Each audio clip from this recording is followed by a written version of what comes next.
미국 증시 분위기를 생생하게 전해드리는 이항영의 월가이드 시간입니다. 오늘도 MTN 이항영 전문위원님과 자세한 이야기 나눠보겠습니다. 위원님 안녕하세요. 네, 안녕하세요.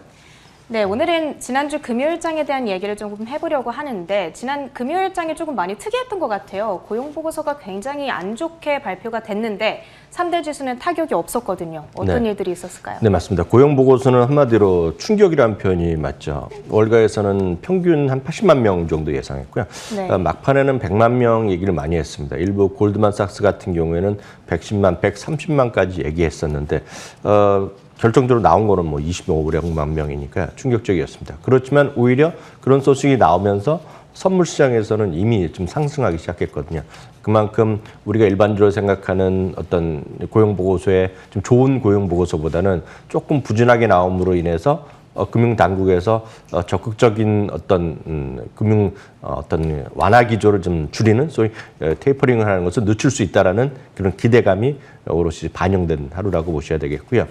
여하튼 3대 지수가 모두 반등했고요. 특히 이제 기술주를 중심으로 돼 있는 나스닥의 상승폭이 크게 나타났습니다. 특히 S&P 500과 다우지수는 모두 또 한 차례 사상 최고가를 기록하면서 S&P 500 기준으로 보면 26번째, 다우지수는 24번째 종가 기준 사상 최고가로 끝난 하루가 되겠습니다. 말씀드렸다시피 고용 신규 일자리는 26만 6천 건이 나왔는데요. 실업률은 오히려 또 상승한 6.1이 나왔습니다. 그렇지만 말씀드렸던 대로 소위 어떤 통화 정책의 어떤 강화 조치가 조금 지연될 수 있다는 기대감이죠. 그래서 그런지 금리도요. 10년물 금리도 한때는 1.5% 이하까지 떨어질 정도였습니다. 물론 이제 소폭의 반등으로 마감됐지만 그만큼 금융시장도 빠르게 반영됐는데 오히려 그 반영된 방향성이 주시장에 긍정적으로 반영됐다라고 간단하게 이해하시면 되겠네요. 네, 방금 말씀해 주셨다시피 고용지표가 부정적으로 나왔지만 그래도 시장에 반등, 어떤 상승 동력을 제공해 줬어요. 네. 좋게 나오든 나쁘게 나오든 시장의 상승 동력으로 이어질 수 있는 건 마찬가지인 것 같은데 일단 이날의 상황에 대해서는 월가의 평가가 어떨까요? 네, 맞습니다. 그렇기 때문에 이제 미국 월가에서는 이런 얘기도 하는 거죠. 무슨 소리가 나와도 지금 좋게만 해석하는 사람들이 줄을 서 있다는 얘기를 하고 있습니다. 상당히 아이러니한 경우지만 이렇기 때문에 일부에서는 지금 이런 시장이 분명히 버블이라는 얘기하는 사람들의 어떤 근거가 되는 거죠. 좋으면 좋은 대로, 나쁘면 나쁜 대로 반영되고 있다는 것인데요. 몇몇 전략가들도 비슷한 얘기를 하고 있습니다. 코너스톤 웰스에서도 비슷한 얘기를 하고 있는데요. 연준이요, 현재 어떤 완화적인 통화 정책을 좀 더 길게 갖고 갈 수 있는 명분이 생겼다는 거죠. 왜냐면 고용 시장이 이렇게 좋지 않으니 적극적으로 지금 뭔가 하면 안 된다는 얘기를 하는 거죠. 여전히 완화해야 된다는 얘기를 하고 있겠고요. 그러다 보니 주시장은 경제 자체는 나쁜 뉴스였지만 주시장에는 좋은 뉴스로 일단 반영했다. 그러니까 반응했다는 얘기가 정확하겠고요. CIBC 프라이빗 웰스도 비슷한 얘기를 하고 있습니다.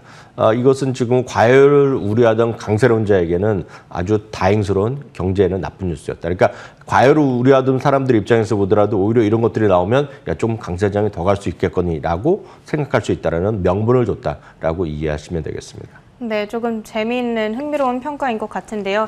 일단 그럼 여기에 대해서 조금 더 자세하게 한 가지를 짚고 넘어가고 싶어요. 일자리가 이렇게 생각보다 조금 좋게 나오지 못했던 그 원인이 뭔지 짚어주실까요? 네, 그 일자리에 대해서 궁금증이 많죠. 워낙 이제 그 차이가 워낙 많은 거죠. 4분의 1 내지 심하게 보면 5분의 1밖에 안 나왔기 때문에 도대체 어디에 일자리가 문제가 있었느냐라고 한번 찾아보면 이런 거죠. 미국에서 미국은 이제 서비스업이 70% 차지하기 때문에 그런 내수나 이런 시장이 커져야 되는데요. 서비스 분야, 즉 레저라든가 고객 접대 분야라고 얘기합니다. 이런 분야에는 예상만큼의 일자리가 늘어났다는 겁니다. 33만 명, 뭐 좀 더 나을 수도 있겠지만 33만 명의 일자리로 꾸준히 늘어났지만 문제는 제조업이라든가요. 그리고 건설 현장에서 일자리 증가가 없었거나 오히려 감소세를 했다는 것인데요. 가장 큰 것이 이제 건설 현장이 되겠습니다. 건설 현장은 요즘 많은 분들이 이제 소위 원자재 가격이 급등한 거 많이 들으셨을 것 같습니다. 그래서 많이 들으셨던 것이 이제 럼버라고 하거든요. 이제 목재를 이제 럼버라고 얘기하는데 그 원자재 가격 급증으로 인해서 건설 그 현장의 착공이 지연되고 있거나 진행되는 것 자체도 좀 멈칫하고 있다는 것인데요. 이 그림이 바로 럼버의 가격입니다. 럼버의 가격인데 지금 쉽게 얘기해서 많이 올랐다는 얘기만 들으셨잖아요. 네, 쉽게 해서 1년 동안 4배 올라간 거거든요. 그래서 실제로 보면 이 4배 올라가서 미국의 집 한 채를 짓는데요. 집 한 채를 짓는데 여러 가지 비용이 있지만 아주 참고적으로 말씀드리면 한 채당 그 목재가 많이 들어가는데 한 채당 그 집을 짓는데 평균적으로 작년 대비 36,000불 정도나 더 돈이 들어간다는 거 하거든요. 그러니까 예를 들어서 컨트랙터, 그러니까 미국에서 이제 집을 짓는 사람은 컨트랙터라고 보통 얘기하는데 일단 집을 짓는 집 주인이 그러니까 건설주랑 그 집을 짓는 사람이 계약할 때 예를 들어 10만 불에 계약했는데 원자재가 계속 올라가는 거죠. 그러니까 네. 계속 만들어 쓰고 손해 볼 수 있으니까 서로 협상하면서 늦춘다는 겁니다. 지금요. 그러니까 너무 비용이 올라가다 보니까 이렇게 늦출 수도 있고 또 구리 가격 이런 거 다 하다 보니까 제조업도 지금 반도체 쇼티지뿐만 아니라 모든 가격이 올라가니까 지금 일시적으로 생산을 안 하면 일시적으로 해고가 될 수밖에 없는 게 미국의 상황이기 때문에 그래서 제조업이 지금 오히려 지금 늘어나지도 않고 마이너스라거나 건설 현장도 마찬가지다라고 이해하시면 되겠고요. 실제로 보면 제조업은 18,000명의 일자리가 줄어들었다는 것이 팩트가 되겠습니다. 그러면 지금 원자재 급등에 따라서 이 사업 진행에 차질이 있기 때문에 만약에 네네. 4월에 고용보고서가 조금 나쁘게 나온 거라면 이건 어느 정도 일시적인 현상이라고 우리가 이해를 해봐도 될까요? 네, 맞습니다. 그렇게 이제 긍정적으로 보는 사람들은 바로 말씀하신 대로 이게 좀 일시적이기 때문에 일단 다음 달이나 그 다음 달 나면서 좋게 나온다고 얘기하는 사람이 있는 반면에 네. 이게 지금 반도체 쇼티지가 지금 연말까지 간다, 심지어는 내년까지 이어진다는 얘기를 많이 하고 있고요. 특히 구리의 가격의 상승세는 이게 쉽게 해결될 수 있는 그런 부분이 아니거든요. 네. 그러니까 이게 전체적으로 물가도 올라가고 인플레이션 되고 다 여러 가지 이제 공급 가격이 맞아 떨어져야지 다시 생산을 할 텐데 그게 아직 쉽지 않기 때문에 다음 달에도 이렇게 녹록지 않을 거라는 우려의 목소리가 공존하고 있다라고 이해하시면 됩니다. 원자재 가격이 어느 정도 안정이 될 때까지는 이 고용에 있어서 약간 차질이 빚어질 거라는 점도 우리가 계속해서 조금 염두에 둬야 될 문제일 것 같습니다. 계속해서 지난주 미국 시장에서 있었던 특징주들도 살펴보려고 하는데요. 버크셔 해서웨이를 준비해 주셨네요. 네, 지난주에도 보면 워낙 사상체 효과가 넘쳐나는 그런 시장이 되겠습니다. 물론 이제 중소형 성장주 이런 것들을 갖고 계시면 속상하겠지만 큰 틀에서 이제 분산 투자 웬만하게 다 되신 분은 지금 보유 자산이 지금 최고가를 때 방향성으로 가고 있는 게 정상적으로 보는데요. 일단 몇몇 특징주 몇 가지 보면 지난주 내내 지금 아주 초강세를 보여준 것이 버크셔 해서웨이인데요. 또다시 0.4%로 올라가면서 역시 사상체 효과를 기록했고요. 금융주에서는 역시 대표적인 블루칩 하면 JP모건을 얘기를 다들 합니다. JP모건이 또 사상체 효과를 기록했습니다.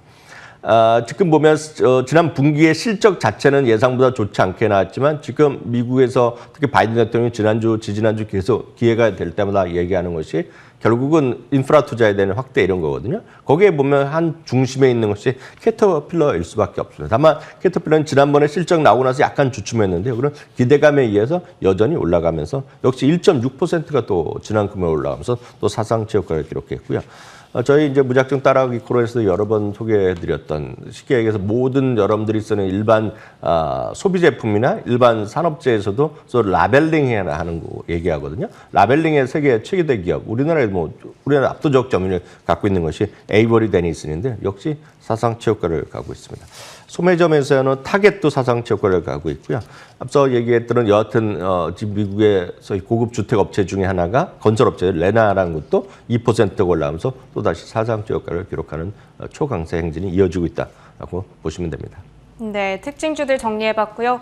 그럼 이제 막바지로 접어들고 있는 실적에 대한 얘기도 해보고 싶은데요. 일단 1분기 실적 발표를 마친 기업들도 새롭게 마친 기업들도 한번 살펴볼까요? 네, 스퀘어 잠깐 말씀드리겠습니다. 역시 깜짝 실적이 나왔습니다. 16센트 예상이 됐는데 41센트가 올라갔고요.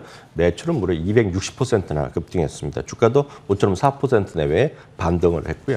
로컬한 기업 아시는 분은 계실 것 같습니다. 우리나라에서는 쓰지 않지만 미국에서는 이제 일반 TV를 스트리밍을 시킬 수 있는, 그러니까 쓸 수 있는 산의 스틱이 되겠는데요. 매출이 79%나 늘어났고요. 액티브 유저가 230만 명이나 늘어났습니다. 여하튼 주가는 좀 반등, 모처럼 11%나 반등하는 모습을 보여줬습니다. 익스피디아는 우려보다 적자지만 생각보다 적은 적자 규모를 발표하면서요. 주가가 나름 5%에 반등하면서 여하튼 시장에서 지금 여행이나 이런 것에 대한 수요 이런 것들에 대한 기대감을 끌고 가는 대표 주자 중에 하나가 되겠습니다. 네, 오늘 살펴본 기업들도 어쨌든 실적이 나쁘지는 않은 것 같네요. 지금까지 발표된 이 실적들 전반적으로 나쁘지 않은 상황이 되겠고, 그럼 이제 남은 기업들이 많지 않은데 네네. 이번 주 1분기 실적 발표가 예정되고 있는 기업들 어떤 것들이 있는지 소개해 주시죠. 네, 지난주까지 해서 거의 86%의 실적을 발표했거든요. 네. 그렇기 때문에 실적 시즌은 그냥 끝났다라고 보시면 되겠습니다. 네. 그래서 S&P 500 기업으로 기준으로 보면 이번 주에 뭐 고작 14개 정도가 실적을 발표합니다. 관심 있는 것 중에 여러분들이 이제 눈에 띌 만한 것 중에 하나는 아마 로블록스 아마 관심 있어 하시면 많을 것 같습니다.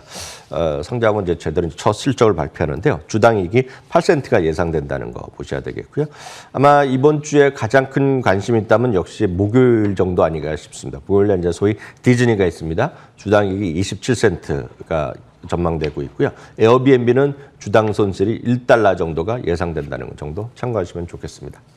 네, 그래도 아직 로블록스, 팔란티어, 디즈니가 남아있는데 다 끝났다고 하기에는 조금 이르지 않을까요? 네. 네, 저희가 월요일에 로블록스가 발표가 되고요. 화요일에는 팔란티어, 목요일에는 디즈니, 에어비앤비의 실적이 전해지니까요. 전해지는 대로 정리해서 이 시간에 다뤄드리도록 하겠습니다.